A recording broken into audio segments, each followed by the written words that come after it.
ओम नमः शिवाय। शिवजी सदा सहाय। ओम नमः शिवाय। गुरुजी सदा सहाय।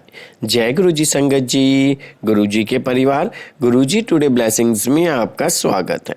चैनल पर नए हैं तो चैनल को शेयर करें और सब्सक्राइब करें और साथ में लगे हुए बेल आइकॉन के बटन को प्रेस करके ऑल पर क्लिक कर दे ताकि डेली अपलोड होने वाले बड़े मंदिर वाले प्यार से गुरुजी के सत्संग और ब्लेसिंग संगत जी आप तक पहुंच सके। अपना सत्संग गुरुजी के इस प्यारे से चैनल पर अपलोड करवाने के लिए आप डिस्क्रिप्शन बॉक्स में दिए गए हमारे व्हाट्सएप नंबर पर अपना सत्संग ऑडियो या वीडियो किसी भी फॉर्मेट में हमें भेज सकते हैं। जय गुरु जी। संगत जी, आज के सत्संग के बारे में जो मैं आपसे बात करूँ ना, तो ये उन सत्संग के अंदर है। कुछ सत्संग ऐसे होते हैं संगीत जो आपकी ज़िंदगी में ना बहुत अमिट छाप छोड़ जाते हैं। इतने ब्लेस सत्संग होते हैं संगत जी, और ये सत्संग भी इतना ही खूबसूरत और ब्लेस सत्संग है कि इन शॉर्ट में आपको बताऊं सत्संग के बारे में। आंटी बचपन में पहले हिंदू थी, उसके बाद छोटे से ही वो क्रिश्चियनिटी में चली गई, ईसाई बन गई।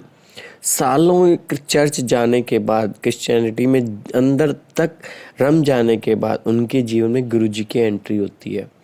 और जब उनके जीवन में गुरुजी की एंट्री होती है तो उनके जीवन में कितनी ब्लेसिंग्स आती हैं और कैसे कैसे घटनाएं घटती हैं।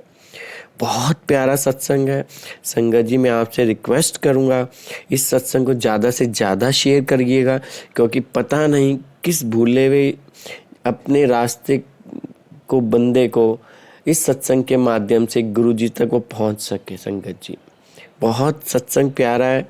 चलिए सत्संग स्टार्ट करते हैं। और संगत जी, ये सत्संग हमारे साथ शेयर किया है जबलपुर से रत्ना आंटी जी ने। हाँ जी, जबलपुर से रत्ना आंटी जी ने सत्संग हमारे साथ शेयर किया। मैं दिल से उनका शुक्राना करता हूँ कि उन्होंने गुरु जी से आज्ञा लेकर गुरु जी के इस प्यारे से चैनल पर अपना सत्संग शेयर किया। चलिए सत्संग स्टार्ट करते हैं। जय गुरु जी। सबको जय गुरु जी। सत्संग जी, मेरी तरफ से सबको जय गुरु जी मैं बोलती हूँ। और सबसे पहले तो मैं लाख लाख शुक्राना करती हूँ गुरु जी का कि उन्होंने मुझे ये सत्संग शेयर करने के लिए हिम्मत दी है और प्रोत्साहन किया है कि पुत्र तू सत्संग शेयर कर। मुझे नहीं पता कि इस सत्संग से किसको क्या जवाब मिलेगा, क्या हिम्मत मिलेगा। ये सब काम तो गुरु जी का है।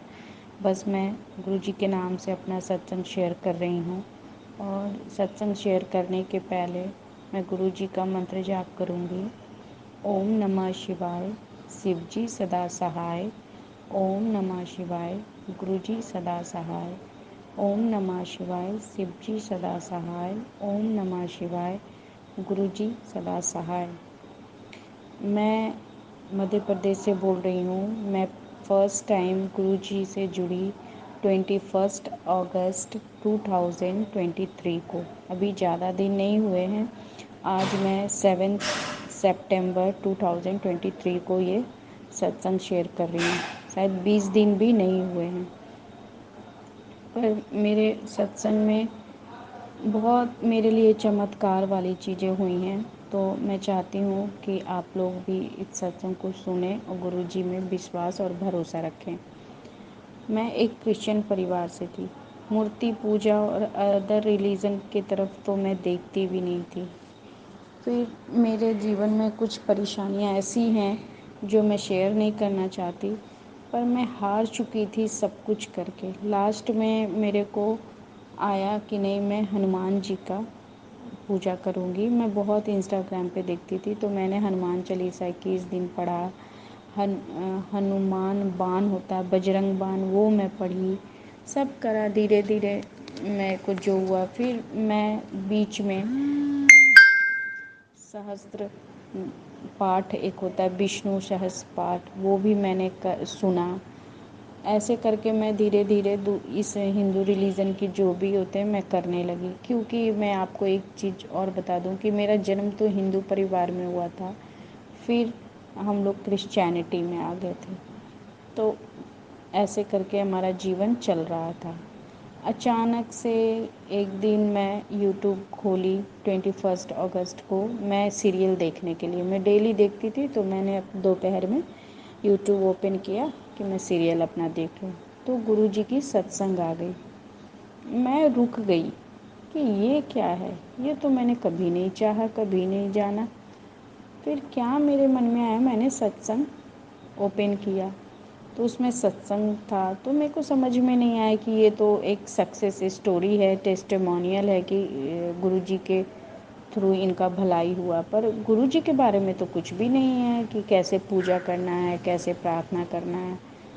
तो फिर मैं दूसरा सत्संग खोली, उसमें भी वही है। तो फिर मैं इनके बारे में जानूं कैसे, आखिर ये लोग तो अपनी सफलता की कहानी बता रहे हैं और तो कुछ बता नहीं रहे हैं गुरुजी के बारे में कि हाँ मैंने ये किया, ये पूजा किया, ये पाठ किया, इतने दिन तक किया, ऐसे फास्टिंग करी, ऐसा तो कुछ नहीं है। मेरे को समझ में नहीं आया। फिर मैं यूट्यूब बंद कर दी और अपनी एक फ्रेंड से मैंने एक बार सुना था गुरुजी के बारे में, तो मैंने उसको कॉल किया। तो मैं बोली कि ये क्या है, तो उसने बताया कि ये सत्संग है, यही सुनी जाती है और इसी से गुरुजी की आशीर्वाद मिलती है। तो फिर मैं सत्संग सुनना शुरू कर दी। सत्संग सुनती गई। फिर मेरे को समझ में नहीं आया कि मैं गुरुजी से कनेक्टेड हूँ भी या नहीं। मैं सुनती थी सत्संग में कि सबको खुशबू महसूस होती है, तो मेरे को भी एक दिन शाम में खुशबू महसूस हुई। तो मेरे पास में ना अगरबत्ती जल रही थी, तुलसी पौधा रखा था उसमें, तो मैं सोची कि ये तो इसकी खुशबू है। फिर मैं चली गई छत पे दूसरे दिन, नेक्स्ट डे छत पे भी मेरे को यही खुशबू आई। तो मैं समझ गई कि गुरुजी से मैं कनेक्टेड हूँ, गुरुजी मेरे साथ हैं। ये हुआ। उसके बाद मैं जैसे आप लोग को बताई हूँ कि मैं क्रिश्चियन परिवार से हूँ, तो मेरे को चर्च से मास कम्युनियन के लिए आया कॉल कि आपको चर्च आना है, मास कम्युनियन। मास कम्युनियन में क्या होता है कि आ, थोड़ी सी मतलब 1 चम्मच के बराबर हमें वाइन दी जाती है, कुछ सोचकर कि वो तो मैं उतना डिटेल्स में यहाँ नहीं जाऊँगी, पर मेरा इच्छा नहीं था क्योंकि इतने दिनों में ना मैं बहुत कनेक्टेड हो चुकी थी गुरुजी से। मेरे को लग रहा था कि अब गुरुजी ही हैं, जो हैं सो हैं, बाकी चीज़ें सब आते हैं जाते हैं, ऐसे करके मेरे को लग गया था। मेरे हेल्थ इशू थे, मैं गुरुजी पे इतना भरोसा करने लगी हूँ कि मैं अपना दवा भी खाना छोड़ दी कि नहीं गुरुजी मुझे ठीक करेंगे। जो शुक्राना गुरुजी कि आपने मुझे अपने करीब इतना लाया, मेरे विश्वास को इतना बढ़ाया, लाख लाख शुक्राना, अनंतम शुक्राना गुरुजी। तो फिर मैं चर्च गई। मैं बोली कि गुरुजी मेरा मन तो नहीं है, पर चर्च वाले नहीं जानते हैं कि मैं आपसे कनेक्टेड हूँ और इस सिटी में जहाँ मैं रह रही हूँ अभी मध्य प्रदेश में, मेरे को 1 महीना ही रहना है गुरुजी, तो मैं क्यों बताऊँ कुछ भी अपना।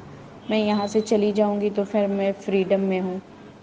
तो मैं चली गई चर्च, पर मैंने ये प्रार्थना करी गुरुजी से कि मुझे वहाँ भी आपकी उपस्थिति चाहिए और मैं जा रही हूँ, तो आप मेरे साथ चलें। मैं गई वहाँ पे, मैंने पहले ही देखा कि फ्लावर वगैरह तो कुछ भी नहीं है। फिर वहाँ पे चर्च में प्रार्थना शुरू हो गई, मैं भी करने लगी, लेकिन सब कर रहे थे, मैं मन ही मन गुरुजी को शुक्राना कर रही थी। अचानक से मुझे मतलब एक गुलाब की खुशबू जैसी मुझे महसूस हुई, तो मुझे लगा कि सबको हो रहा होगा। फिर मुझे लगा सब तो नॉर्मल प्रार्थना कर रहे हैं, मैं तो लंबी लंबी सांस लेने लगी कि मैं कंफर्म तो हो जाऊं। तो फिर मेरे को लगा कि नहीं गुरुजी आ गए। अब बारी आई सत्संग जी वाइन लेने की। अब मेरी तो हालत ख़राब कि गुरुजी तो एकदम मना करते हैं। बोले गुरुजी आप में इतनी शक्ति है कि आप इस वाइन को मेरे लिए पानी बना दो, मुझे इसका स्वाद नहीं चाहिए, बिल्कुल ही नहीं चाहिए। आप मैं पानी बना दो, आप बना सकते हो। मैंने इतना करा प्रार्थना मन ही मन। उसके बाद सबके पास वाइन आई, मेरे पास भी आई, और आप यकीन नहीं करोगे सत्संग जी, मैं वाइन तो ली, 1 चम्मच तो बहुत ज़्यादा नहीं होता, वो मेरे जीभ पे ही रह गई, मेरे टंग पे रह गई, गले में उतरी ही नहीं। गले में नहीं उतरी, मुझे लगा ही नहीं कि गले में कुछ गया है। मैं बार बार मतलब निगलने की कोशिश कर रही हूँ तो मेरे मुंह में वो है ही नहीं। और टंग पे मुझे थोड़ा सा महसूस हुआ वाइन का टेस्ट, पर वो विद इन 2 से 3 सेकंड तक, उसके बाद वो कहाँ गया मुझे नहीं पता। आप सबको पता होगा कि होम्योपैथ दवा जब हम लिक्विड फॉर्म में लेते हैं तो एक बूंद भी लेते हैं तो हमारे गले तक कड़वाहट आ जाती है, बहुत देर तक हम उस करवाहट को महसूस करते हैं। पर एक चम्मच वाइन, चलो हाफ स्पून भी होगा, तो भी मेरे को लगा कि जैसे मैंने बस उसको टच किया है और गई नहीं। ये आश्चर्य वाली बात थी। मैं तो उसके बाद खाना पीना हुआ चर्च में, लेकिन मैं यही सोचती रह गई कि गुरुजी कितना चमत्कार मेरे जीवन में कर दिया। मैं जो बोली गुरुजी मेरे लिए किए। मैं लाख लाख शुक्राना करती हूँ, बहुत बहुत शुक्राना करती हूँ गुरुजी का कि इतनी बड़ी चमत्कार करा। फिर मैं घर आ गई, उसके बाद तो फिर मैं चर्च गई नहीं। फिर एक दिन मैं सोची कि गुरुजी बार बार मैसेज देते हैं यूट्यूब पे कि तू कड़ा प्रसाद बना, कड़ा प्रसाद बना, पर मेरे पास तो स्वरूप भी नहीं है, अभी भी नहीं है स्वरूप, तो मैं कहाँ भोग लगाऊंगी गुरुजी का। तो ऐसे करके मैं समझ में नहीं आ रहा था। फिर मैं सत्संग देखने लगी। अचानक से सत्संग देखते देखते आप यकीन नहीं करोगे, मतलब मैं सोची कि इतनी स्पीड में मैं किचन में गई, बगैर सोचे समझे मैंने कड़ा प्रसाद बनाई और मोबाइल में फ़ोटो निकाल के मैंने कड़ा प्रसाद भोग लगाया। वही नॉर्मल बर्तन थे मेरे पास घर में जो मैं डेली यूज़ करती हूँ, उसी में भोग लगाया और मैंने कह दिया, गुरुजी मेरे पास तो कोई व्यवस्था नहीं है, पर मेरा दिल है, भावना है मेरी आपसे जुड़ी हुई, अब मैं उसी भावना के साथ कड़ा प्रसाद लाई हूँ आपके पास भोग लगाने, आप इसको स्वीकार करें।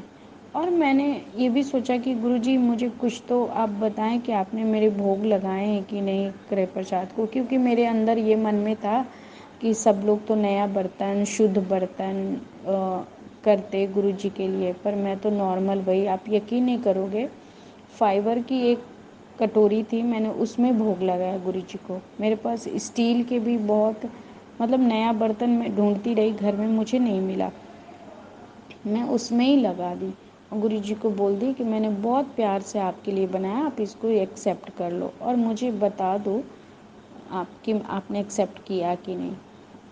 तो गुरुजी को मैंने ऐसे करके मोबाइल में फ़ोटो निकाल के वहीं पे रख दिया। और मेरी यूरिक एसिड बढ़ी है, जिसकी वजह से मेरे हील्स में दर्द होता है। मैं सुबह उठी तो मेरा वो दर्द 80-90% कम, कोई दर्द नहीं। मैं जब सोकर उठती थी तो मैं ठीक से चल नहीं पाती थी, इतना दर्द होता था। मैं नॉर्मली वॉशरूम गई, आई तो मुझे बाद में ख्याल आया कि अरे आज मैं बहुत आराम से चली गई बाथरूम। तो मुझे यकीन हो गया कि गुरुजी का कड़ा प्रसाद खाकर मुझे ये मिला है, चंगाई मिली है, चंगा किया है गुरुजी ने मुझे। और कड़ा प्रसाद जिस दिन मैं भोग लगाई थी उसके 2 दिन पहले मेरे पापा को मधुमक्खी काट लिया था, तो वो रात में बोल रहे थे कि मेरे को दर्द हो रहा है बाजू में, मधुमक्खी काट लिया। तो मैं बोली ठीक है, आप कड़ा प्रसाद खा लो और सुबह में दवा ले लेना। तो बोले ठीक है। मैं सुबह पापा को बोली कि पापा आप जाके दवा ले लो, क्योंकि मधुमक्खी मक्खी काटा है और उम्र है पापा की। तो बोले कि मेरे कोई दर्द नहीं है, तो मैं क्यों लूँ। तो लाख लाख शुक्राना कि गुरुजी ने हमारे हेल्थ इशू ख़त्म किए। और फिर एक मैसेज बार बार आ रहा था कि तू 2 काम कर ले, तू 2 काम कर ले, या तो तू सत्संग चली जाए या बड़े मंदिर आ जाए। मैं सोची मैं कहाँ जाऊँ बड़े मंदिर, पैसे भी लगेंगे जाने में, 15 घंटे के रास्ते भी हैं, मैं कैसे क्या करूँ। फिर पता नहीं कैसे कैसे मेरी टिकट हो गई और लाख लाख शुक्राना गुरुजी के कि मैं 10 सितंबर को यहाँ से निकलूँगी, 11 को बड़े मंदिर में गुरुजी के दर्शन करूँगी। तो इतने कम टाइम में गुरुजी ने इतना कुछ दिखाया कि वाइन का टेस्ट बदल गया, पैरों की दर्द ख़त्म हो गई, मेरे पापा की बाजू का दर्द ख़त्म हो गया। और तो और मेरे पापा बहुत ही, मतलब कि एक चीज़ में बिलीव करने वाले, उन्होंने कहा कि अगर तू अकेले नहीं जाएगी तो मैं तुम्हारे साथ आऊँगा बड़े मंदिर। इसकी मुझे उम्मीद नहीं थी, पर कोई बट एंड इफ़ नहीं हुआ, वो तैयार हुए। और मेरे हस्बैंड सरदार हैं और मैं हिंदू हूँ, तो अभी हमारी शादी नहीं हुई है, 1 महीना बाद होगी। पर मैंने उनको बताया तो मुझे लगा कि वो पहले बोले कि मैं तो नहीं जाता यहाँ, जो मैं तो सिर्फ वाहेगुरु को मानता हूँ, तेरा दिल करता है तो तू जा। मैं बोली ठीक है मैं जा रही हूँ। तो उन्होंने ही मेरी टिकट करी कि मैं टिकट कर देता हूँ तू जा। अब वो कहते हैं कि अच्छा चल, शादी के बाद मैं भी एक बार जाके देखूँगा। तो मुझे पूरा विश्वास है कि गुरुजी मेरे पूरे परिवार को अपनी तरफ लाएंगे।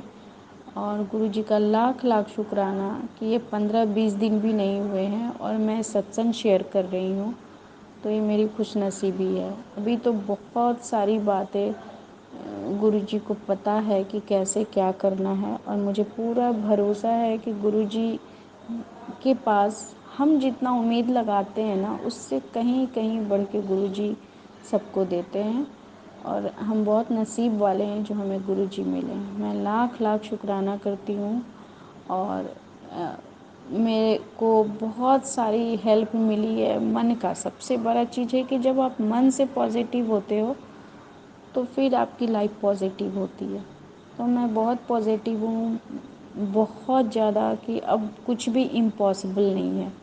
कुछ भी, जब मुझे अपना इशू जो फैमिली में चल रही है, जो भी फिनेंशियल है, अदर भी याद आते हैं ना, तो मुझे लगता है अरे गुरुजी है ना, वो देखेंगे। गुरुजी कहते तू चिंता ना कर, गुरुजी कहते तू चिंता ना कर। तो गुरुजी हैं तो फिर हमें कुछ सोचना नहीं है। गुरुजी को मैं एक बार फिर से लाख लाख शुक्राना बोलती हूँ इस सत्संग के लिए। और मैं फिर, मुझे उम्मीद है कि मैं बहुत जल्दी अपनी दूसरी सत्संग शेयर करूँगी। थैंक यू गुरुजी, मुझे अपनी बेटी बनाने के लिए। Thank you so much, lakh lakh शुक्राना।